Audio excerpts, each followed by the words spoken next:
Two Mousumi's ক্রিয়েশনে সকল বন্ধুবান্ধবদের স্বাগত জানিয়ে আজকে আমি আমার রেসিপিটা শুরু করছি। উইন্টার স্পেশাল একটা পালং শাকের রেসিপি আমি আপনাদের সামনে করে দেখাবো। এটা একটা নতুন ধরনের রেসিপি, সম্পূর্ণ এটা নতুন ধরনের রেসিপি, খুব টেস্টি রেসিপি। এটা ভাত, লুচি, পরোটা, ফ্রাইড রাইস, পোলাও সব কিছুর সঙ্গেই এটা খুব ভালোভাবে আপনারা খেতে পারেন। পালং শাক আমরা অনেকভাবে খেয়ে থাকি, আমি একটা ইউনিক রেসিপি আপনাদের সামনে আজকে তুলে ধরছি।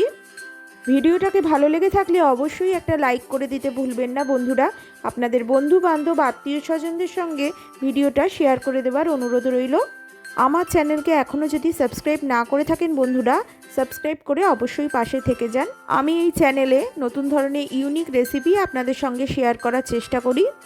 পালং শাকের উপকারিতা আমরা সবাই জানি। বাচ্চাদের পালং শাক খাওয়ানো খুবই ভালো, কারণ পালং শাক চোখ এবং চুলের পক্ষে খুবই ভালো। পালং শাকে প্রচুর পরিমাণে হাই প্রোটিন আছে। মাংসে যা প্রোটিন পাওয়া যায় তাই পালং শাকেও একই প্রোটিন পাওয়া যায়। চলুন বন্ধুরা, আর দেরি না করে রেসিপিতে চলে যাওয়া যাক। আমি কিভাবে রেসিপিটা করছি আপনাদের সঙ্গে তাই শেয়ার করছি আজকে। পালং শাকের এই টেস্টি ইউনিক রেসিপিটা কিভাবে করছি চলুন স্টেপ বাই স্টেপ আপনাদের সঙ্গে শেয়ার করি। প্রথমে আমি পালং শাক নিয়ে নিয়েছি, কচি কচি পাতা দেখে এইভাবে কেটে নিয়েছি, ধুয়ে ভালো করে পরিষ্কার করে নিয়েছি পালং শাকটাকে। তারপর আমি এইভাবে কুচিয়ে কেটে নিচ্ছি। কাটার আগে পালং শাকটাকে ভালো করে ধুয়ে পরিষ্কার করে নেবেন। আমি এইভাবে ঝিরিঝিরি করে পালং শাকটাকে কেটে নিয়েছি। তারপর আমি এখানে লবণ অ্যাড করে দিচ্ছি। লবণ দিয়ে ভালো করে পালং শাকটাকে মেখে রাখছি, যাতে জল খানিকটা বেরিয়ে যাবে, পালং শাকটাও একটু মজে যাবে। এইভাবে মাখিয়ে নিয়ে আমি কিছুক্ষণ রেস্টে রেখে দিচ্ছি ঢাকা দিয়ে। তারপর আমি রান্নার অন্য স্টেপে যাচ্ছি। এরপর আমি গ্যাস ওভেন অন করে কড়াইতে সাদা তেল নিয়ে নিলাম। আমি এখানে রিফাইন অয়েলে পুরো রান্নাটা করছি। আর ফোড়ন হিসেবে নিয়ে নিচ্ছি সাদা জিরে, একটা তেজপাতা, দুটো শুকনো লঙ্কা, গোলমরিচ আর দারচিনি। ফোড়নগুলোকে আমি একসঙ্গে তেলে দিয়ে দিচ্ছি। আপনারা এখানে গোটা গরম মশলাও ইউজ করতে পারেন। গোটা গরম মশলার মধ্যে যা যা থাকে সেগুলোও দিতে পারেন। ফোড়নটা থেকে সুন্দর গন্ধ বেরোলে আমি দিয়ে দিচ্ছি কুচিয়ে রাখা পেঁয়াজ। আমি এখানে দুটো পেঁয়াজকে এইভাবে কুচিয়ে নিয়েছি, সেটা আমি দিয়ে দিলাম। পেঁয়াজ কুচিগুলো একটু বাদামি করে লাল লাল করে একটু ভেজে নিতে হবে। যতক্ষণ পেঁয়াজগুলো ভাজা হচ্ছে ততক্ষণ আমি একটা মশলার পেস্ট তৈরি করে নিচ্ছি। মশলার পেস্ট তৈরি করার জন্য আমি একটা বড় সাইজের টমেটোকে এইভাবে কুচিয়ে নিয়েছি, আর নিচ্ছি 3-4টে কাঁচা লঙ্কাকে এইভাবে কেটে, আর 3-4 কোয়া রসুন নিচ্ছি, আর 1 ইঞ্চির মতো আদাকে এইভাবে কেটে নিয়েছি। মিক্সিতে আমি একটা পেস্ট তৈরি করে নিয়েছি। এই দেখুন, এই সময়ের মধ্যে আমাদের পেঁয়াজগুলো বাদামি করে ভাজা হয়ে গেছে খুব সুন্দর করে। এরপর আমি এর মধ্যে দিয়ে দিচ্ছি কাশ্মীরি লঙ্কার গুঁড়ো 1 টিস্পুন। দেওয়ার পর আবারও ভালোভাবে নাড়িয়ে নিচ্ছি। 2-3 মিনিট নাড়িয়ে নেওয়ার পর আমি দিয়ে দিলাম মিক্সার গ্রাইন্ডারে আমি যেই মশলাটা পেস্ট করে রেখেছিলাম সেটা। আবারও নাড়িয়ে নিতে হবে আমাদের 4-5 মিনিট। ভালো করে মশলাটাকে কষিয়ে নিতে হবে। অবশ্যই গ্যাসের ফ্লেমটা লো টু মিডিয়ামে করে মশলাটা কষাবেন। এই সময় আমি সামান্য লবণ অ্যাড করে দিচ্ছি। আমি 1 টিস্পুন লবণ অ্যাড করে দিচ্ছি। দেখুন আমাদের মশলা থেকে খুব সুন্দরভাবে তেল ছেড়ে এসছে, কালারটাও খুব সুন্দর হয়েছে। আমি অল্প একটু জল অ্যাড করে দেব এবং চাপা দিয়ে মশলাটাকে ভালোভাবে কষিয়ে নেব।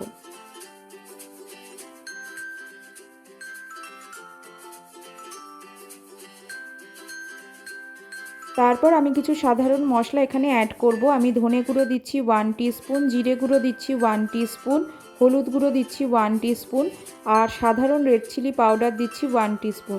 মশলাগুলো দেওয়ার পর ভালোভাবে আবারও কষিয়ে নিচ্ছি। অল্প অল্প করে জল অ্যাড করে মশলাগুলোকে ভালোভাবে কষিয়ে নিতে হবে।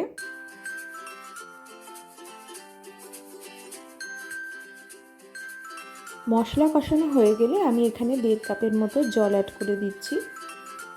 আপনারা যে যেরকম ঝোল রাখতে পছন্দ করেন সেই অনুযায়ী জলটা অ্যাড করবেন। আমি এখানে 1.5 কাপের মতো জল অ্যাড করছি।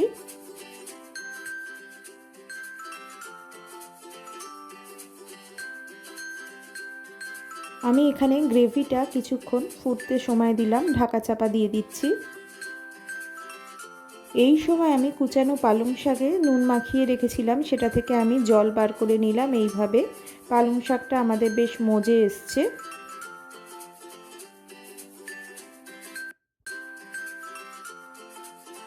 আমি ভালো করে চেপে জলটা আলাদা করে নিচ্ছি, আলাদা একটা পাত্রে রেখে দিচ্ছি।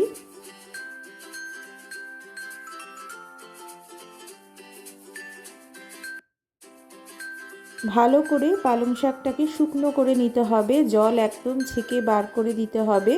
এই অবস্থায় আমি দিয়ে দিচ্ছি 1 বাটির মতো বেসন, আর দিচ্ছি জিরে গুঁড়ো, হলুদ গুঁড়ো, সামান্য একটু ধনে গুঁড়ো, আর শুকনো লঙ্কা আর জিরেকে আমি শুকনো খোলায় ভেজে গুঁড়ো করে নিয়েছিলাম সেই গুঁড়ো, আর আমি গোটা জিরে দিচ্ছি, স্বাদ অনুযায়ী লবণ দিচ্ছি। আর আমি এখানে কাঁচা লঙ্কা রসুন বেটে রেখেছিলাম, 2-3 কোয়া রসুন আর 2-4টে কাঁচা লঙ্কাকে বেটে রেখেছিলাম, সেটা আমি দিয়ে দিলাম। আর দিচ্ছি 2 টেবিল স্পুনের মতো রিফাইন অয়েল দিয়ে ভালো করে মেখে নিচ্ছি। এখানে বাইরে থেকে কোনো জল অ্যাড করার দরকার নেই, পালং শাকে যেটুকু জল আছে সেই জলেই আমাদের মাখা হয়ে যাবে। আর যদি প্রয়োজন হয় তাহলে ওই পালং শাক থেকে যেই জল বেরিয়েছে সেই জল আমি সামান্য পরিমাণে অ্যাড করে দেব। পালং শাক থেকে যেটুকু জল বেরিয়েছে সেটা আলাদা পাত্রে রেখে দিয়েছিলাম, সেই জল দিয়েই আমি ভালোভাবে মেখে নিচ্ছি। আলাদা করে কোনো বাইরে থেকে জল দেওয়ার প্রয়োজন নেই। তবে ডোটা একটু টাইট করে করতে হবে আমাদের। এই দেখুন আমি এইভাবে মেখে নিয়েছি, মেখে নিয়ে আমি 3টে লেচি এইভাবে কেটে নিচ্ছি আলাদা করে। এইভাবে দুটো হাতের মাঝখানে রেখে আমি একটা শেপ দিয়ে নিচ্ছি। এই দেখুন চেপটে দুটো হাতের সাহায্যে আমি এইভাবে চেপে চেপে একটা শেপ দিয়ে নিচ্ছি। আমি এখানে দিয়ে দেব গ্রেট করে রাখা পনিরটা দিয়ে এইভাবে আমি রোল করে নিচ্ছি। একটু হাতের সাহায্যে এইভাবে চেপে একটু রোল একটা করে নিতে হবে। দেখুন এইভাবে আমি করে নিচ্ছি রোলটা। একই রকমভাবে আমি আর দুটো রোল এইভাবেই করে নিলাম।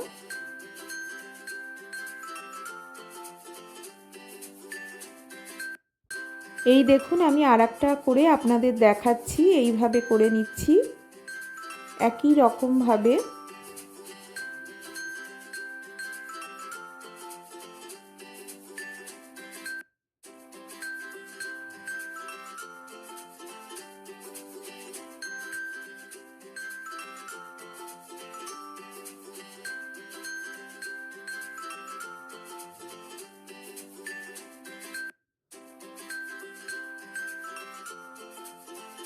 এগুলোকে একটা ঝাঁঝরিযুক্ত পাতের মধ্যে আমি এইভাবে বসিয়ে দিচ্ছি। আমার একরকম ঝাঁঝরিযুক্ত ঢাকা ছিল, সেইভাবে আমি দিয়ে দিচ্ছি এই ঢাকাতেই।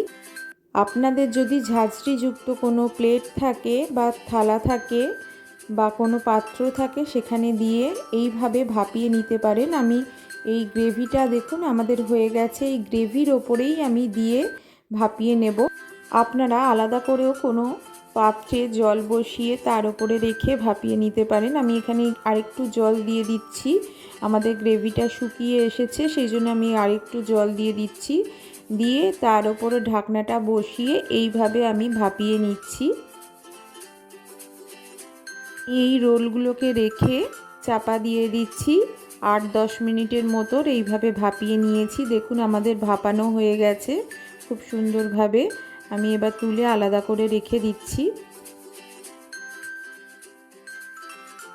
এরপর আমি এখানে দুধের ওপরের অংশ মালাইটা অ্যাড করে দিলাম। আপনারা চাইলে আলাদা করে ক্রিমও অ্যাড করতে পারেন। আমি এখানে দুধের ওপরের মালাইটা অ্যাড করছি। মালাই বা ক্রিম অ্যাড করলে গ্রেভিটার টেস্ট আরও বাড়ে, আপনারা চাইলে নাও দিতে পারেন।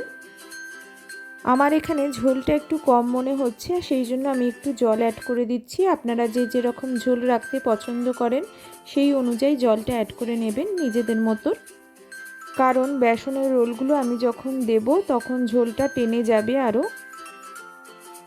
এরপর আমি ভাপানো রোলগুলোকে আলাদা একটা প্লেটে নিচ্ছি, নিয়ে অল্প সামান্য একটা কড়াইয়ে ঘি বা বাটার দিয়ে হালকা করে ভেজে নিচ্ছি।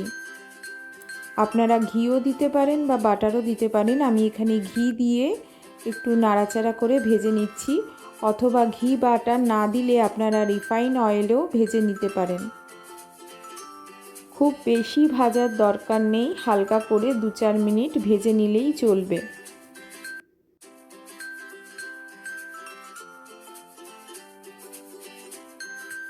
আমাদের প্রত্যেকটা রোল ভাজা হয়ে গেছে, এই দেখুন হালকা করে আমি ভেজে নিয়েছি।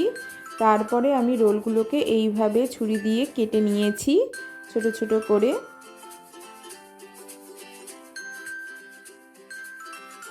এরপর আমি টুকরো করা রোলগুলোকে গ্রেভির মধ্যে দিয়ে দেব। তার আগে আমি এখানে ভাজা মশলা দিচ্ছি আর গরম মশলা দিচ্ছি। আমি এখানে গোটা জিরে আর ধনে আর শুকনো লঙ্কাকে শুকনো খোলায় ভিজে গুঁড়িয়ে নিয়েছিলাম, সেটা দিয়ে দিলাম।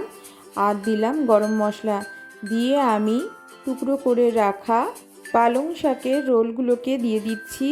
আর গার্নিশিংয়ের জন্য ওপর দিয়ে ছড়িয়ে দিচ্ছি কুচনো ধনেপাতা।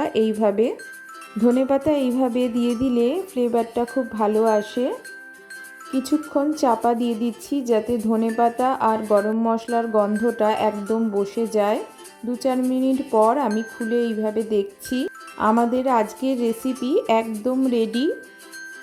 এবার সার্ভিংয়ের জন্য আমি একটা সার্ভিং ডিশে এটাকে তুলে নিচ্ছি। গরম ভাত, পোলাও, ফ্রাইড রাইস, লুচি, পরোটা, রুটি সব কিছুর সঙ্গেই এই রেসিপিটা খুব ভালো লাগে খেতে। লাঞ্চে বা ডিনারে যে কোনো কিছুতেই আপনি এই রেসিপিটা করে খেতে পারেন। ওপর দিয়ে সামান্য আমি ঘি ছড়িয়ে দিচ্ছি।